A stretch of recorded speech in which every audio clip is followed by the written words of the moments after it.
All right, hello, hello. So, new techs, new tricks. It's a little bit of both. I've been sitting on these for a while, almost a year now, actually, since I made the whole list. And I guess right now I just decided to make the videos. So let's get started. I'll start off with some of the lighter stuff. But really, all of this stuff kind of layers in together. What I'm going to show off are really either optimizations, tricks, some techs, but mostly these are supposed to be tools that you layer in with your already existing gameplay to make it a bit better, a bit more nuanced. Have a little sneaky tricks up your sleeve. So, what we have here, we have a Cloud sitting on platform. What's he going to do when we get close? He's going to up you out of shield. Oh my gosh. What a shocker. So, in this case, this is an example of an opponent not reacting.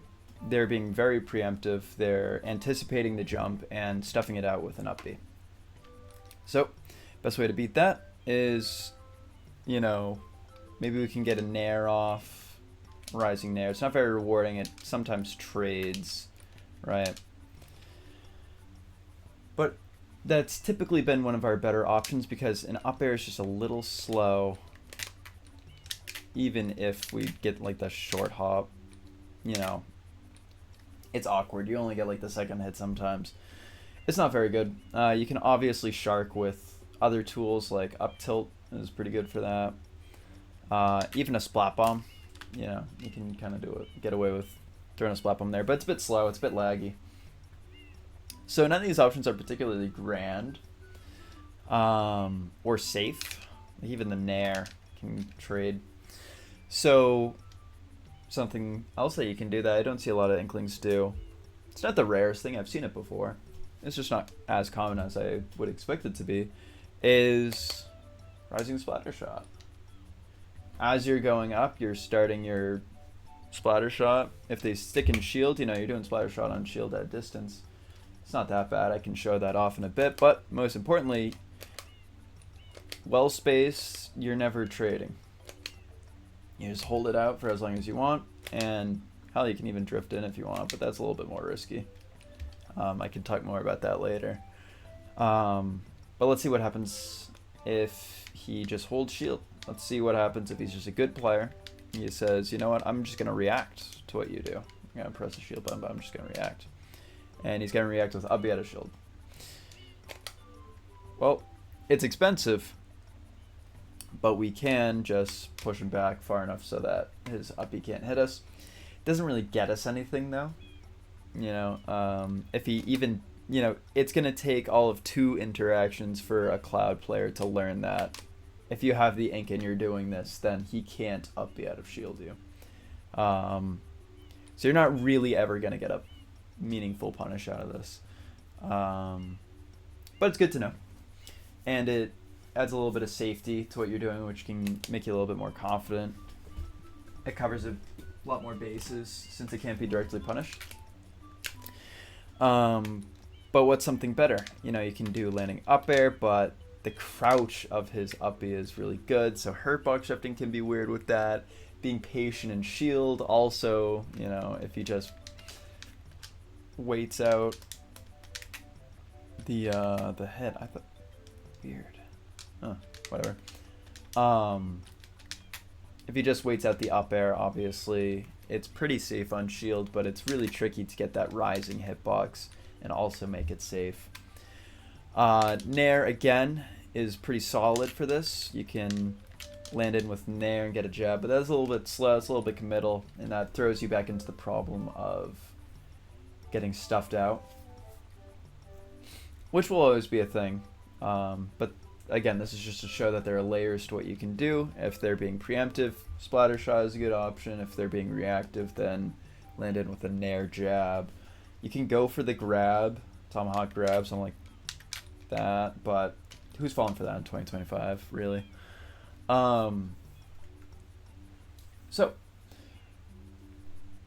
Something that's really good that I don't think I've ever seen anybody do yet is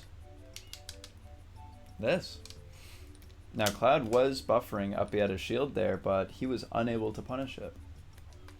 So let's break down what exactly we did. We did Splat Bomb on shield, and in that case it was -2. You can even make it -1 if you're extra crispy clean with it, like that. And this is phenomenal because you're spending the time, the startup of your Splat Bomb, with the time that you would have spent anyways to position for something like a landing nair. So it rounds out to about the same amount of time. It is on the border of being reactable or not. So obviously if the opponent has been shielding on platform, is already shielding on platform and is clearly being reactive, it might not be the best, but it's still pretty good because even if they do react with something like, I don't know, let's do Uppy. First off, by the time they react, it's going to be, the hitbox is going to be out, and the best they're going to get is maybe a trade. But let's break down just how reactable or unreactable it is. Generally speaking, 20 to 25 frames is where people start reacting to stuff. If things are slower than that, then it gets increasingly easier to react to them. 20 frames is pretty much unreactable. You can be pretty safe in assuming that someone's not going to react to a frame 20 option. And 25 is where you start to walk the line. Now, this all depends on people's refresh rates and stuff like that, but that's just a general rule of thumb that I live by. So let's break down how long it takes to get a hitbox out. So 1, 2, 3 for the jump squat. We're going to assume that they're reacting to the first frame of jump squat, which people don't do, but we're going to be as, unforgiving as possible. So 3 frames for that. 1, 2, 3, 4 to get in the air and position yourself. And now is when you want to press down B. So after 7 total frames, press down B. So that's 1 frame of down B, and then you want to charge it for another 10 frames. So 11 frames total of holding down B. So 1, 2, 3, 4, 5, 6, 7, 8, 9, 10. And you want to let go of down B. You don't really have to press anything else at this point. You just got to let it ride.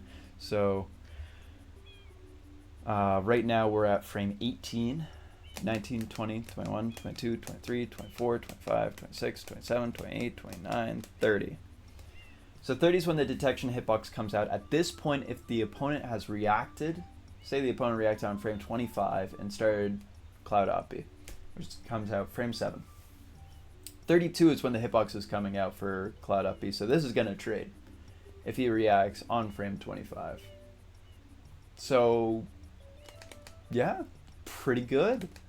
It covers a nice space above the opponent, so it's pretty solid against a lot of jumps. And you can see here, this is where the hitbox hits. And in this case, we ended up being... Oh, he's going to do Uppy, so I'm just going to jab him. But I had time to just kind of like sit there before I started my jab even, at least for a few frames. So, yeah. So we've seen that something like Rising Splattershot is very good against preemptive out of shields options. And it can even defend itself reasonably against stuff that is reactive out of shields. Definitely not everything, but stuff like that. It's not bad. And now we also have a rising option like this that's good against reactive, very good against reactive out of shield options. So this is wonderful for our 50-50 game in terms of platforms, because before, up tilts aren't really going to do anything. Up airs were like one of our best sharking tools, but even then it can get stuffed out. It's vulnerable to preemptive out of shield. It's just tricky stuff. And Nair really was probably the best. It was probably even better than up air. And it's still great. Nair is still great because you positionally get yourself away from there. It's relatively safe on shield, especially if you short hop it or if you delay it. Or you can even do something like that if you really want to invest a lot of time into it. But, it's a bit harder to get the timing down on that. But that's something that can be practiced and figured out. So just having these in the pocket are great for platform pressure mix-ups, and just applying passive pressure, if the opponent's here and you dash to be underneath them.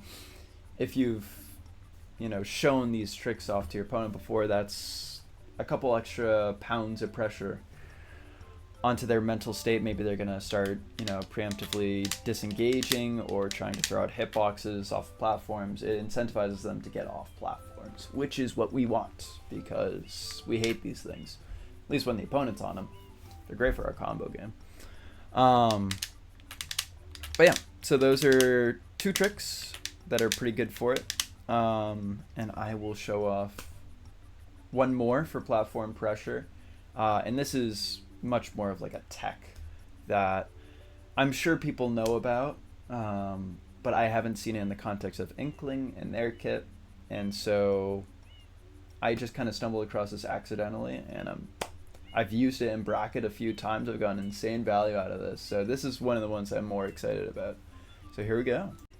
So to start off, let's say the opponent, say we've splattershot the opponent's shield, right? And say this is an instance where we can't necessarily avoid an out of shield punish.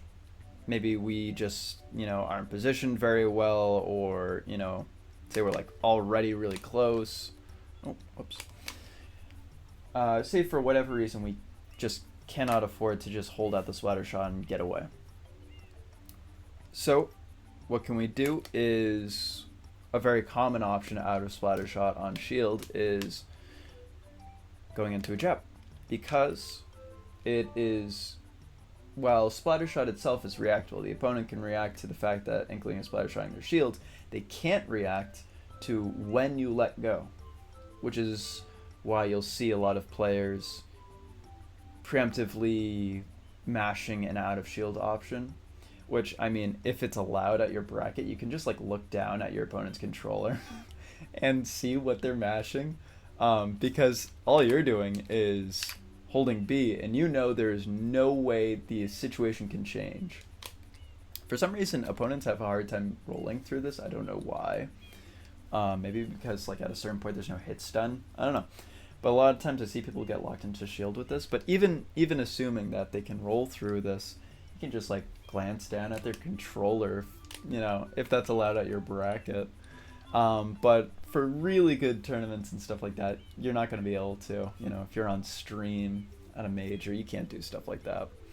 But that's just kind of like a stupid little thing you can try and do to figure it out. You can also listen out to what button they're pressing. So if you hear the triggers, maybe they have a bumper jump. So you can assume they're going to jump away, or if you hear like the higher pitched clicky sounds, you can assume that they're going to throw out a hitbox. Either way, the point is that they cannot react to when you let go of splattershot. And to prove this, again, we're going to use the same 20 to 25 frame rule for being reactable. So I've started splattershot, and I'm going to let go. So 1, 2, 3, 4, 5, 6, 7, 8, 9, 10, 11, 12, 13, 14. So, I mean, completely unreactable for when I let go. So they have to buffer an option. And most people will. Most people will buffer something like an uppy out of shield and stuff like that. And if they do that, then, you run into situations where you have to either take the hit or, maybe you catch a jump if they pick something like defensive, like a spot dodge or some weird panic option. Most of the time people are going to be doing like an uppy out of shield and hitting you for it. Which is why it's not so good against these reactive options like we've talked about. But let's assume that the opponent is trying to be very reactive. Maybe they react to the fact that you hit their shield with splattershot a little bit late.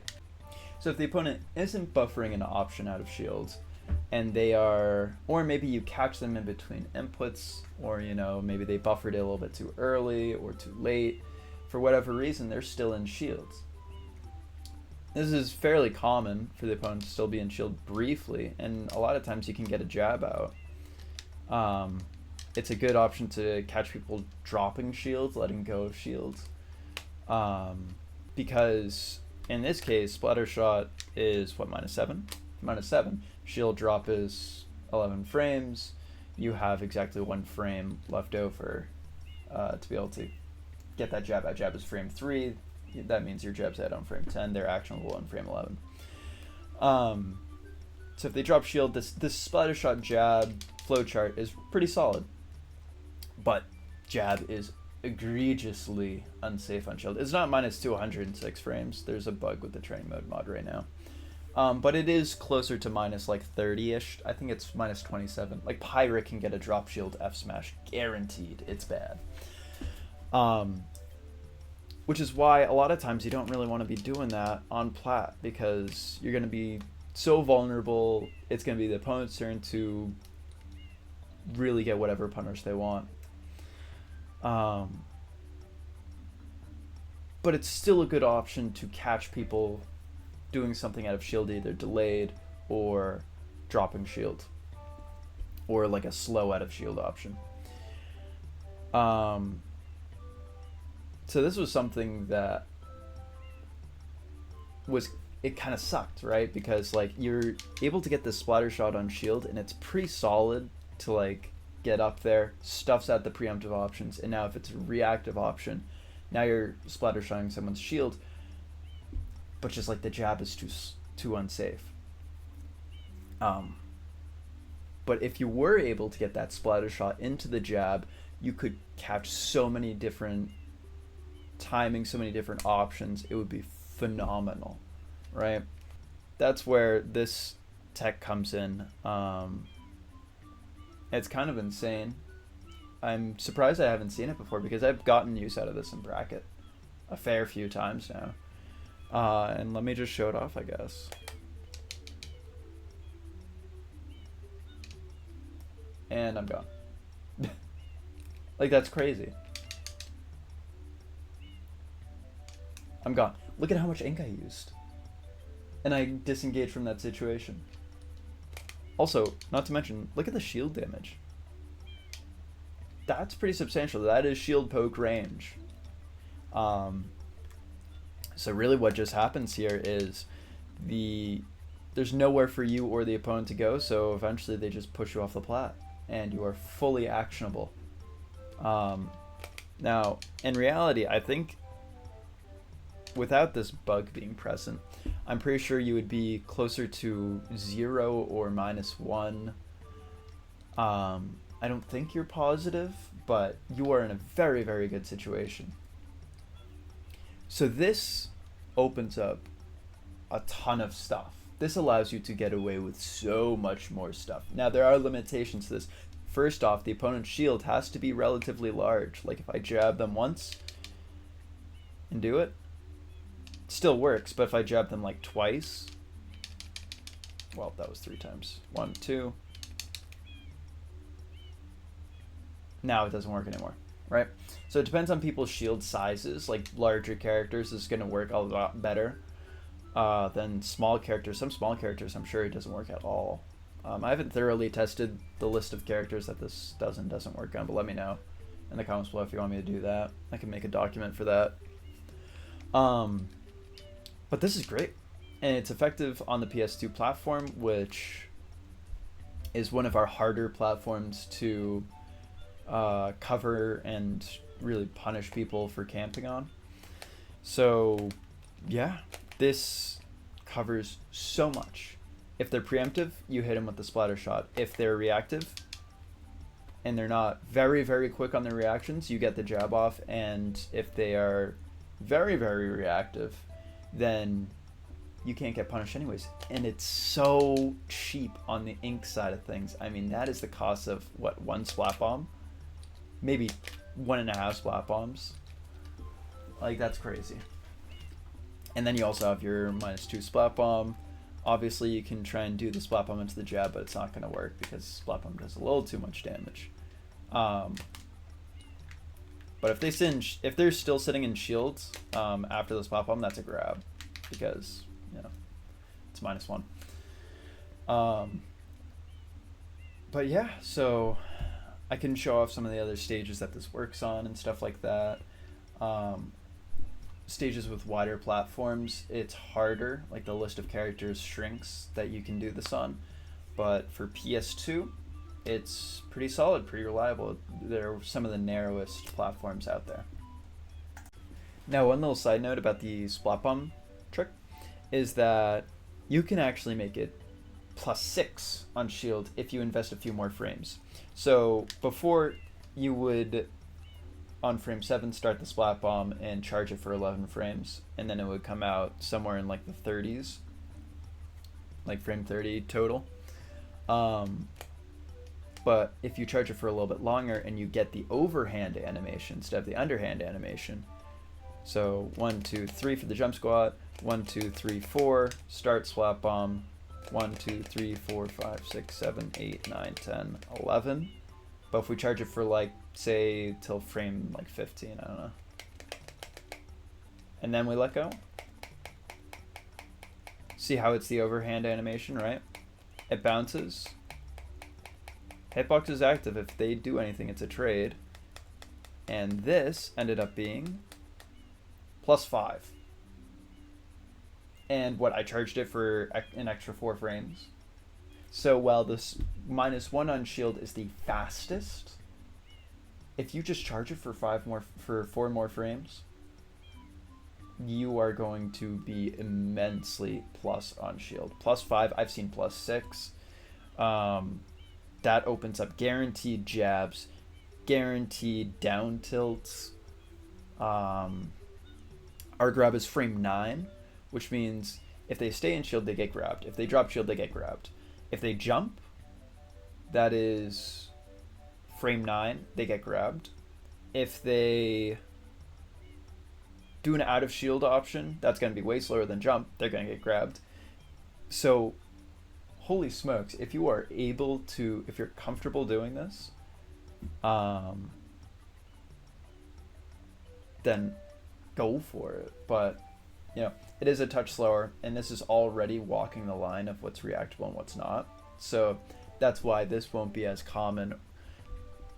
I mean, if you find a way to use it really well, then by all means do it. But I think this is going to be a less common option. But it's more rewarding. It's higher risk, higher reward. But it's nice that we have it, at least. You know, it's pretty solid. But yeah, that's the little side note that I want to show about that. All right, for this next trick, I'll be really quick about it. Basically, just like how platform pressure was a problem for Inkling, getting off ledge, I think, is also another problem with Inkling. There's not a lot of tools that are very good at getting them off ledge. There's not, especially reversal tools are very lackluster. I mean, you have fair off ledge, which is very slow, very laggy. You saw that back in like 2019, but I mean, you could get away with pretty much anything back in 2019. Splattershot off ledge was something that was popular back 2020, 2021, which is a lot better. It's a lot safer on shield, safer on whiff. The problem is it's just so neutral. You don't really get anything for it. So our reversal options really aren't all that. Now, a reversal option that I see some people do is roller off ledge, which is really bad. If you see people do it like this, it's terrible because it's very reactable. We can actually quickly take a look at just how reactable it is. So let go, that's frame 1. Then you press the jump button, so frame 2. Then say there's 5 frames between when you press jump and when you press roller. 3, 4, 5. That's to simulate the moving your thumb from the Y button to the B button. Now you press B, and then that was what? 5. So now we're at frame 9, 10, 11, 12, 13, 14, 15, 16, 17, 18, 19, 20, 21, 22, 23, 24, 25, 26, 27, 28, 29, 30, 31, 32, 33, 34, 35. So that's frame 35. Just like we went over earlier, frame 35 is very, very reactable. And when something's reactable, all of the weaknesses of it get a lot worse. So the fact that roller is unsafe on shields, the fact that it doesn't hit aerial opponents, all of these things now can be leveraged by the opponent who just reacted to you, and the option becomes significantly worse. So that's why doing roller off ledge like that, it's just not good. So something that I recommend doing, instead of using the Y button to jump and then moving to B, which, you know, is there is an inherent gap in there, without having strange controller grips. I mean, if you can do it fast, you can do it fast. But I feel like most people aren't doing that. So shoulder button, I have L jump here, and I'm going to be using that instead of the Y button so that I can do shoulder into B button, jump into special immediately, like as soon as possible. Also, just like the delay between when you jump and when you press B, you have to like a lot of people tend to drift out as well, because they hold out, but then they jump out as well. Holding out to drop off ledge is good because it doesn't, you know, it's harder to get like an automatic fast fall like by pressing down, but you have to make sure that you do not hold out when you press the jump button, because that sends you so far back. Just based off of how double jump works, you always get your max air distance when you double jump in a direction like that. That's the biggest time loss that I see for people when they do roller off ledge, is that they're not conscious on their double jump and the drift that changes if you keep holding a direction. You can get something as fast as this.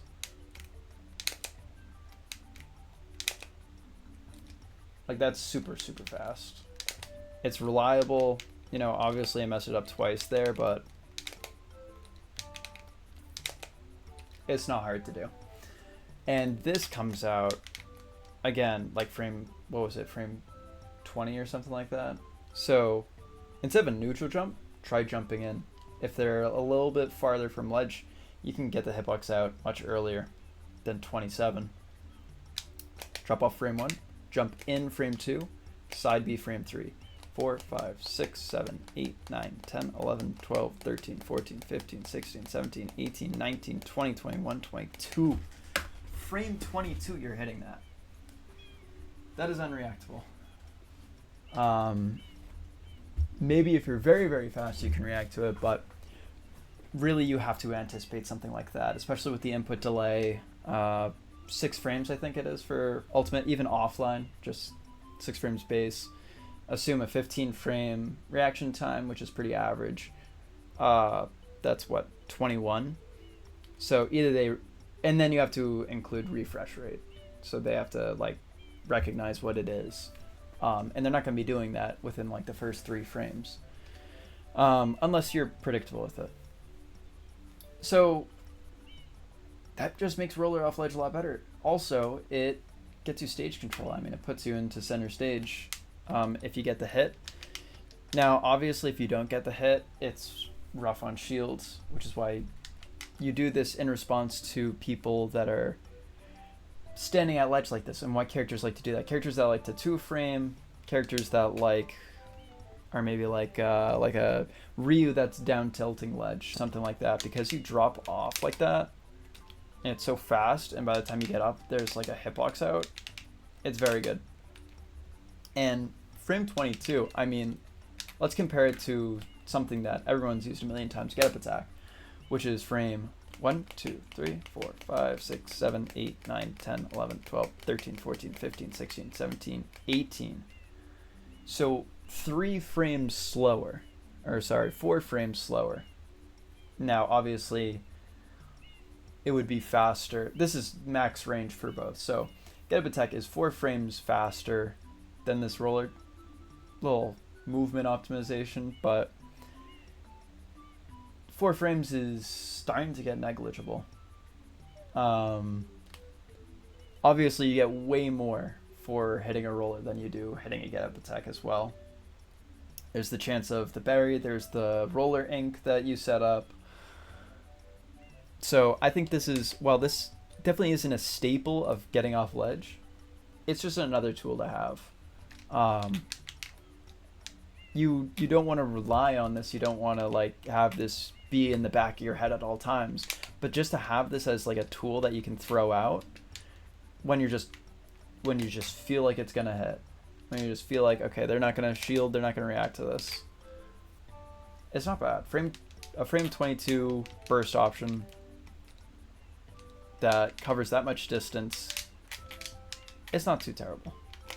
But yeah. So that's that. That's one of the more tame things I had to show, but I thought it was interesting. I thought it was useful to know. So the next thing I want to talk about is edge guarding. This is another optimization more so than attack. I'll showcase it on Cloud, but you can figure out what characters this will work on and what characters this won't work on as time goes on. But really, it has to do with forward air. It's our longest lasting aerial. I mean, maybe up air lasts a little bit longer, but that's, you know, not very useful for edge guarding.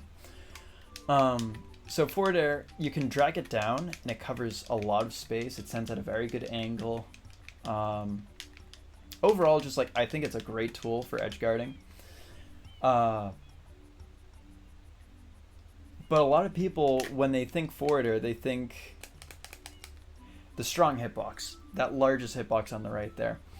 But the innermost hitbox, like around the head, is the one that I want to be focusing on now, because it has a very good use, actually.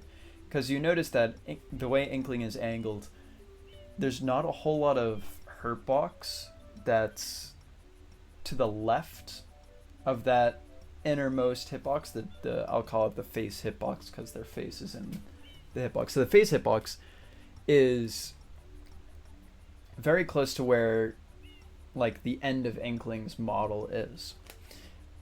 So a good use for this, I found, is for catching 2 frames. So if you nair so that you don't grab ledge automatically, forward air and then drift in, look at the space that forward air is covering. Now you can mix in a fastball and cover even more space. That is going to catch so many 2 frames. We're talking maybe like Cloud Uppy is an example. I'll showcase that. Tether recoveries, I'm sure this works very well against them. Like when they're reeling up. So I find this is pretty good against Cloud. It's pretty good against tether recoveries, like if they're reeling up. You have to be a little bit careful about it. But I mean, you can always just lab it out, see what else it works well on. But I can just showcase it for Cloud here. Say you hit him off. Something like that. Obviously, you didn't snap ledge. So what we'll do is...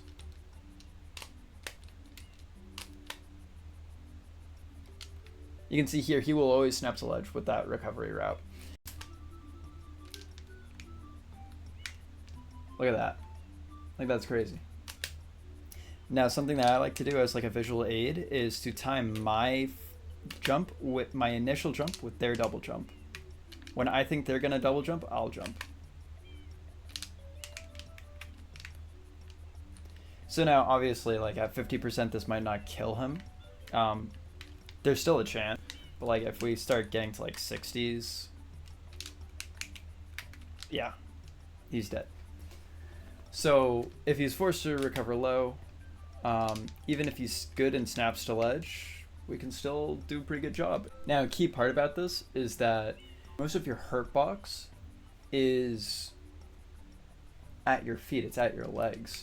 So there's very little actual risk of getting hit by his up B, and almost every time that you do get hit by his up B, it's going to be a trade and you're going to live anyways.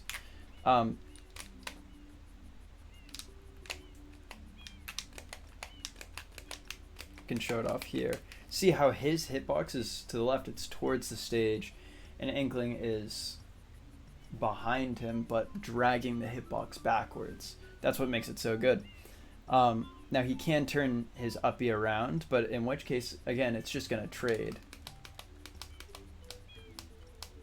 Like, you see? It's so good at catching those 2 frames. Just because the way 2 frames like look, they typically are at like a diagonal away from the stage, down and away, like the body orientation, and that pulls them right into where the forward air hitbox is going to be lingering. And at this point, he's just dead. So it's very good against Cloud. if a tad committal, but if you can force him to go low, and if he's not going low, then you can do all sorts of other things. But again, this is just supposed to be another tool that Inklings can use. None of this stuff is really supposed to be too terribly insane. Just nice little things to make your gameplay a little cleaner, give you a little bit more layers. Yeah. On to the next thing. Now, for the next part, this is just a quick little, it's a tech. It's kind of neat. It's not, I highly doubt it's going to be all that useful, but maybe some people can find a way to do it reliably. If you can do it reliably, I'm sure it actually wouldn't be that bad. But it only works on Smashville, and it has to do with Quickroller. So if you do a Quickroller off ledge on Smashville, sometimes, obviously if you hit shields, it's going to be very minus on shield, right?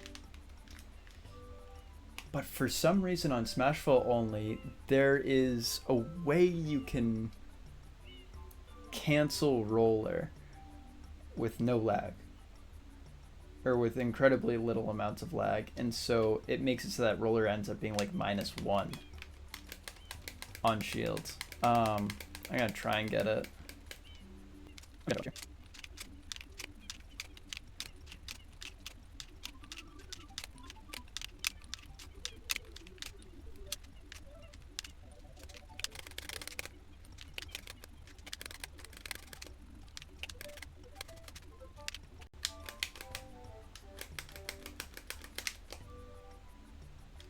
That's it. That's it. I got it. All right, so 1, 2, 1, 2, 3, 4, 5. That's it. So if you hold off away from ledge for 2 frames and then jump away for 5 frames, and then on the 6th frame you start roller,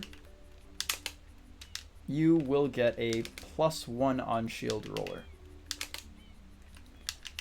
Now, I don't know how close these windows are. I don't know if it's a frame perfect input. Obviously, if it is, hurts it a lot. But having roller be +1 on shield is pretty sweet. I have gotten this in real time a few times, but again, the problem with this is that it's not very reliable to do. You know, I haven't found a reliable way to do it. But 1, 2, 1, 2, 3, 4, 5, and then on the 6th frame roller, and every single time you will cancel the roller and it will be +1 on shield, which is pretty sweet. Neat little trivia. So if you're doing Quickroller off ledge, maybe you'll accidentally get that. But yeah, so that's just a small little bonus tech. All right, for the next thing, this is a combo route. I think it's very interesting. I'd be very curious to see how you guys develop it. I've been able to hit it a few times in bracket, with varying levels of success, but I think it's worth exploring, at least for a bit. So the premise is, let me stop this, and we'll just have it set to up and away, DI direction. It's very common for people, and then we'll have neutral air dodge, and they'll be buffering air dodge. Right. We start down here, and yeah, everything's working. Okay, so it's an up throw combo extension. So up throw, up air. Now most people, what they'll do is up throw, up air, up air, up air. You know, that's something kind of new that I've been seeing people do, is the multiple up airs in a row, which is super cool. Tons of damage. It's kind of tight though. I prefer up air nair, and then try and go for up air nair nairs. Pardon me, I'm a bit out of practice with this, but did anyone else see that NPC glitch out in the background? Anyways, so the whole point of this is that none of these really get you any ink. So the point of choosing different combo routes for Inkling, it just happened again.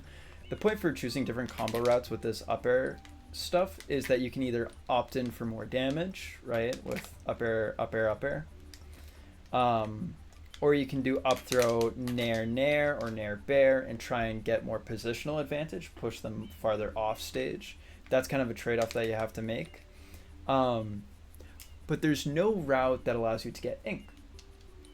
So the combo that I've been exploring lately is up throw, up air, Splattershot. And the point of it is that if you want ink as like a status effect on your opponent. Now, if you notice the damage for up throw, up, we'll just do up throw, up air, up air. That's 31.6 damage. Up throw, up air, nair is 30.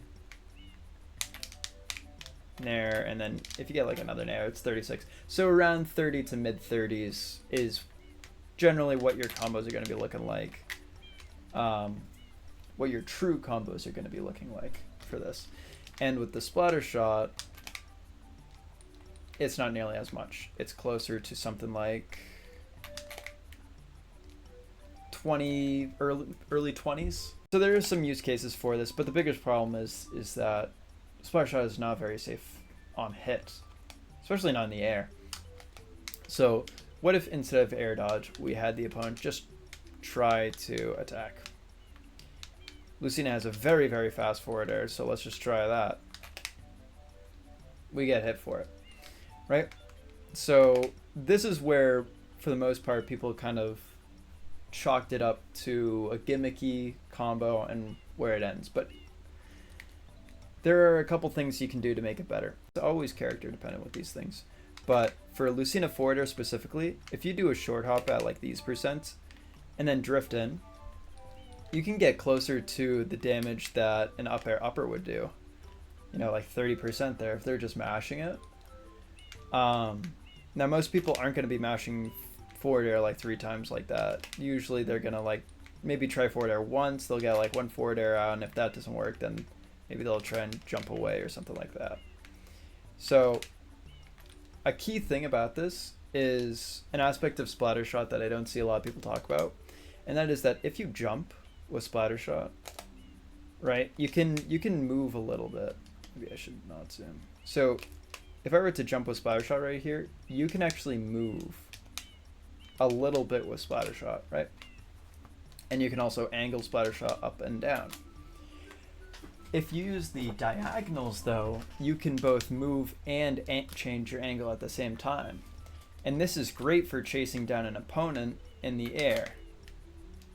So if you drift forward and aim upwards, then you're gonna stuff out most attacks pretty consistently to the point where, I mean, this is Lucina forward air. It's a disjoint and we're outspacing it with Splattershot.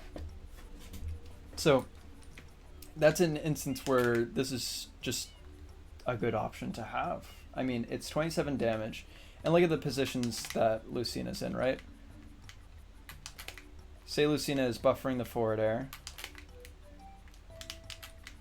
I mean, there's going to be end lag to it, and you can use the end lag of their move that they're using to buffer and try and hit you out. If they miss it, you can use the end lag from that to cancel your own Splattershot and then reset things.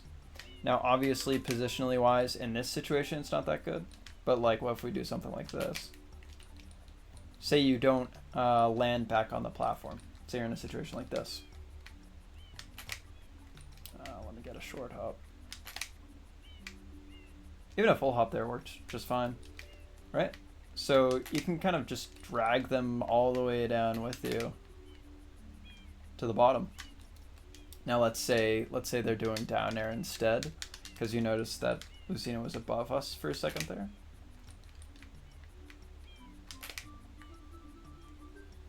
Again, it's not really hitting. There's not really a good way to hit Inkling here, just because the stun hitbox of Splattershot just covers a really good space.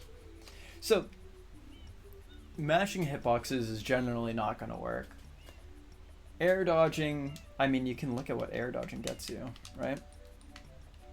I do this. They air dodge through, and let's have the follow-up toggle be shield. So the second they shield, we'll say they've won. So we do this, and do this. That was a true punish on the air dodge. I can just react if they air dodge through my stuff, or even try and bait it out, like what I did there. And go for all sorts of fun little extensions from there if they're going to be air dodging through it. You know? Because you're not committing so much to being super high up. You're kind of just following them and trying to be as close as possible with them with this drift and angle change at the same time. So I think it's very interesting. We've shown that like the hitboxes, just trying to throw them out isn't all that great. Obviously character dependent, but let's try it one more time. And let's see what happens if we go for like a read or something on the air dodge. See, it just misses. So I think there's a lot of potential with this combo route with different stages, different platforms and stuff like that. It's really at its best when you're able to fall all the way down with them, and it's probably at its worst when you land on the platform but they don't. And obviously like you can follow their DI by either tilting up or down in reaction to like where they're going. I think there's a lot of cool stuff you can do with it. So we've looked at both attacking, you know, mashing hitboxes through this to try and beat it. It's not really reliable for the opponent, and it can put them in a position where they could get whiff punished. And we've looked at air dodge, which I think it's so much fun when opponents air dodge through this, because it's just like a reaction fest on like where they're gonna go. So if I have them, instead of forward air anymore, we have them air dodge, and say they're air dodging just in a completely random direction. It's a lot of fun to just like, well, that one was kind of boring because they just air dodge down, but like if they air dodge like left or right, it's so much fun to just like react and chase them down and stuff like that.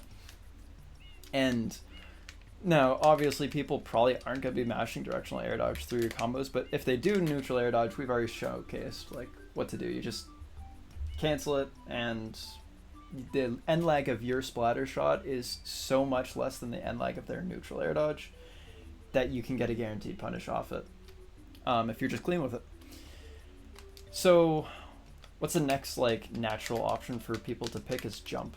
Just like disengage, jump out of the combo, right? So if we do this, you kind of just catch their jump most of the time. You can see the double jump rings there. Yeah, I'll change the camera back to normal if that helps. Right, so they double jumped out of that. There I caught the double jump with the up air. I mean, jumping out of this is fairly risky. If you see the double jump rings, also, I don't know if it is reactable, but I mean, if they're double jumping out and you start doing like the nair trains, that can put a lot of characters in a risky spot if they get put off stage. But yeah, just following their drifts. Make sure that at low percents you use short hop rising splatter shot, a high percent use full hop rising splatter shot. Yeah, I just think this is a fun combo route. I think there's some genuine use cases for it. It's also just fun to do. Got some sauce, dragging them down with it. But yeah, we can showcase one more character just to show like how the mashing hitboxes through it would really look. How that would really play out. So if we, instead of Lucina, it's a character with good buttons. Pikachu's a little stubby, so that might not work. Let's try Mithra. Is Mithra a really good pick? Yeah, I can't really think of anyone else that would really be all that interesting. If you guys want to see me showcase this combo route like labbed out with like a specific character, let me know. I'm not doing it for every character, but maybe if you want to see like how a specific character, how their tools react to our combo routes and stuff like that, I can try and showcase as many different paths and routes to go down as possible. But here's Mithra. Oh, that was weird DI. Just DIing in. Right. I forgot to talk about DI. Oh my gosh. What if they mix up their DI? I can't believe I forgot to talk about that. Okay. Up throw, up air, and you just follow their DI. You just get a B reverse when you need one. And you don't B reverse when you don't need to. Right? And let me switch this to air dodge. Showcase that. So in that case, she foresighted, but in that case, it was just a true combo. She couldn't foresight. So it's obviously riskier against Mythra, since it is a... It can be like entirely true, but it's almost always like not true to hit stun. But even there, like you saw, like I missed the grab, but like you can go for stuff like that, and it's very, very cool. And again, you're doing like mid-20s worth of damage, but if you can get the reset on it, it puts you in a great position to get resets, which is awesome. And something that is kind of lacking with other routes like Nair, Bear, or up air, up air, up air. I mean, you're just in a juggle situation then, which Inkling's not particularly good at. Or you're in an edgeguard ledge trap situation, which is good. Like, these things are good, but I much prefer, in some situations at least, like obviously sometimes you just want to cash out, get your damage, not risk anything. But if you're confident in your ability to play out like scrappy situations and stuff like that, then go for this. I didn't realize how hard this was going to be on a frame 1 air dodge, but maybe don't do this against Mythra. Well, yeah. So that's the route. I can show it against one more. Well, how about like a weird guy like Fast Faller Fox? Because the way Splattershot works, it kind of makes characters' fall speeds matter a little bit less when it comes to following them. You notice like he just tried to neutral air dodge out of it, and he kind of fell at the exact same time as Lucina did, despite them having drastically different fall speeds. That's because by the time they start their fast fall, or by the time they start their air dodge, they've been in hit stun, they've been dragged up to the exact same position. So, which is generally, you know, relatively close to the ground. So, anyways, that's a combo route. I think it's pretty interesting. Obviously, there's different ways to do it on different stages, different things you can get off it, but it's cool. That is all. Fun little side note, if you can get rid of almost all of your ink, except for like the lowest amount possible like that, get your opponent at the ledge, and have them lose their invincibility. You can do that. Apparently the roller, when it transitions from having ink to not having ink, its hitbox must like be able to hit aerial opponents or something, which is kind of funny, and it allows you to do that, which is a combo. It's super specific, and I mean, if you miss it, you are now inkless off stage when you could have just ledge trapped, but it's kind of funny. So one fun little combo route that I just wanted to show was this one on Hollow Bastion. Again, all of these things are things that I like either found out later on or just didn't have time to talk about while I was still actively competing in this game. So I just kind of want to showcase all the fun little stuff that I found. Maybe you guys can make good use of it. So down throw into roller on this plat, it's kind of saucy. So right now he's air dodging. DI direction is up and in and down and out. And you can see it just works pretty well. He keeps doing up and in there. Can we see it down and out? There's a down and out. So obviously roll in there will get him out of it. But anything that's not roll in or mistech is going to kill him. And once you get the bear, you just do down or up smash for the kill. So pretty fun little route. It works best on big bodies. It's decent against fast fallers. Basically, the bigger the body, the more often they have to tech. Get attack also works there. But I think get up attack only works if you're too slow. But the up smash is generally free, the larger the body is as well. So this is something that could be useful against Rob. Again, a lot of people struggle with the Rob matchup, so just knowing what about a big body makes them so weak. There are just some things other than like just being easy to hit that makes them, like, in some cases very weak. Like for example, we'll have up and in and down and out again for the DI directions, and I'll showcase something called late forwarder.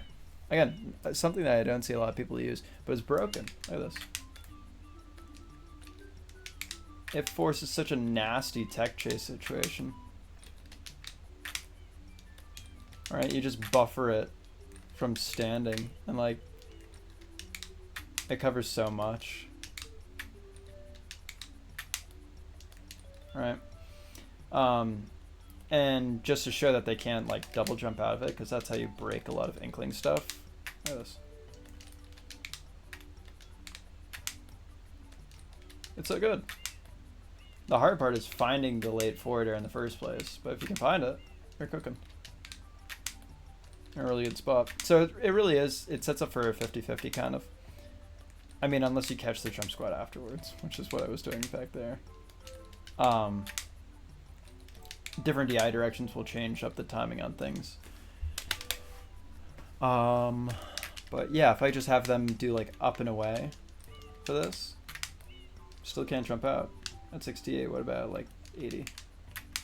Still sets up for a tech situation at 80%. That's crazy. And actually, it works better at 80%. Actually, no, if they roll away. But yeah, so there are a lot of hits that you can just kill people for that I like to see more people use. I don't know. I think it's cool. Oh, one last thing. I forgot. So what ranges does this combo work at? So obviously I showcase it working at 0, but it also works at higher percents, like mid percents. If I just set it to air dodge, DI up and out, yeah, that should be fine. Like there, worked on Rob at 30. Now obviously at the higher percent, it's going to be a little bit trickier to cover everything. Oh my gosh, wait, there's something super sick we can do here. Oh, it keeps dragging in front. I'm so not expecting it.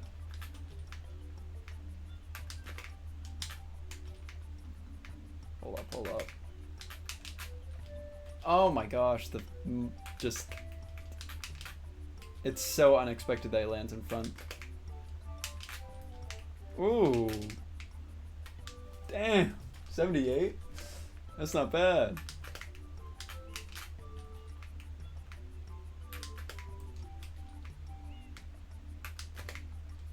Yeah, I don't know. This combo is, I just think it's so sick. It just looks cool. And it like kind of works. It works better than it should. It works way better than it has any right to. Let's actually see how bad it is once they start double jumping though. Well, that's the thing. You can just take their jump and that'll be that for having to worry about a double jump. Just because it's so many multi-hits, it's so many little ticks that like their jump is like probably just gonna get sniped. Like there it didn't because everything was true. But like if you like intentionally make your up air not true to catch like a double jump, or even if you like just delay the splatter shot by like a touch, you can low-key intentionally take their jump. If you're anticipating jump, or if you want to cover them mashing double jump out of this. But yeah, I mean, Rub Forwarder is also really good for stuffing things out. Let's check this out. Yeah. It's good. It's good. I think it's good. I hope you guys can find uses for this because I see this stuff in bracket. Or see this in montages or anything like that. Oh man. It'd be hype. A lot of people say Inkling doesn't have a lot of sauce. I think this is saucy. But yeah, go lab it out yourself. See if you can find anything cool with it. But other than that, that's pretty much all I have for this. Anyways, I gotta get off this thing. But yeah, so that's pretty much all I had. I mean, I might remember a couple other things, you know, later on. But for the most part, that's all I really wanted to talk about. So, since I'm done competing with Smash, I'm probably going to be... This might be one of my last videos about Inkling. If you're new to the channel, I have some others out there. I had some fun stuff like Dare Grab, like that. But yeah, so I'm going to be focusing more on game dev. So I'll probably be posting about that as updates come out. I'm working on an indie game. Shameless plug real quick. But yeah, if you guys like the video, let me know. If you want me to like lab more things out, I kind of just updated my mods and stuff just to make this video, so you know, let me know if you want me to make any more stuff while I still have the mods working until they update this game again. But yeah, so thank you guys for watching. I hope some of this is useful. You know, I'm sure some of it was very gimmicky. Some of it maybe it was just wishful thinking on my part. But I do think at least some of the stuff, like the jab on Plat, has some very real use cases. So yeah, if you guys get value out of this in bracket or anything like that, let me know. I'm curious, and I'm always looking forward to watching new Inklings play, or old Inklings, just good Inkling plays. But yeah, thank you guys for watching, and I will see you in the next episode. Bye bye.